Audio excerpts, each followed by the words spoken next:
India's got लेटेंटवरील सर्व वादग्रस्त episode हटवले. समय रैनाचं ट्विट. सायबर सेलनं सर्व वादग्रस्त एपिसोड हटवण्याचे आदेश दिले होते. रणवीर अलाहाबाद याच्या वादग्रस्त वक्तव्यानंतर कारवाईचा बडगा. तिसऱ्या वनडेमध्ये विजय मिळवत भारताचा इंग्लंडला क्लीन स्वीप. भारतीय गोलंदाजांच्या भेदक माऱ्यासमोर इंग्लंडची फलंदाजी ढेपाळली. 142 धावांनी भारताचा विजय. दिल्लीमधील कार्यक्रमाला शरद पवारांच्या उपस्थितीवरून संजय राऊतांची टीका. तर त्याच कार्यक्रमात ठाकरे गटाचे खासदार संजय दिना पाटील यांची उपस्थिती. चर्चेला उधाळ. मी रायगडच्या पालकमंत्रीपदासाठी इच्छुक. योग्य निर्णय होईल. रायगडच्या पालकमंत्रीपदावर 2-3 दिवसांमध्ये निर्णय अपेक्षित. भरत गोगावले यांची प्रतिक्रिया. मुख्यमंत्री फडणवीसांच्या अध्यक्षतेखाली नाशिक महानगर प्राधिकरणाची बैठक. प्राधिकरण बैठकीमध्ये महाकुंभाच्या नियोजनासंदर्भात चर्चा. 2027 मध्ये नाशिकच्या त्र्यंबकेश्वरमध्ये कुंभमेळा होणार. मुख्यमंत्री फडणवीसांच्या अध्यक्षतेखाली पुणे महानगर प्राधिकरणाची बैठक पार पडली. येरवडा कात्रजच्या टनेलला तातडीनं विचार करा आणि प्रस्ताव तयार करून मान्यतेला पाठवा. मुख्यमंत्री फडणवीसांचे निर्देश.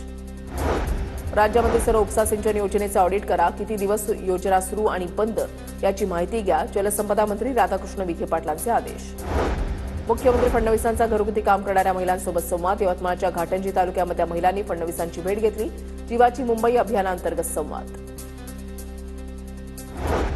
मोदींच्या परदेश दौऱ्यापूर्वी धमकीचा फोन आल्याप्रकरणी एकाला चेंबूरमधून अटक. मोदी परदेश दौऱ्यावर जात असताना दहशतवादी त्यांच्या विमानावर हल्ला करू शकतात असा फोन मुंबई पोलिसांच्या कंट्रोल रूमला आला होता. धनंजय मुंडेंनी राजीनामा द्यावा की नाही यावर बोलण्यापेक्षा मूळ तपासावर लक्ष दिलं पाहिजे. राजीनाम्याबाबत मुख्यमंत्री आणि उपमुख्यमंत्र्यांनी आधी स्पष्ट स्टेटमेंट करून निकाली काढलेला आहे. ज्योती मेटे यांची प्रतिक्रिया. पुण्यामध्ये जीबीएस आजाराच्या रुग्णांचा मृत्यू. आतापर्यंत 8 जणांचा जीबीएसचा मृत्यू. आतापर्यंत 203 रुग्णांची नोंद.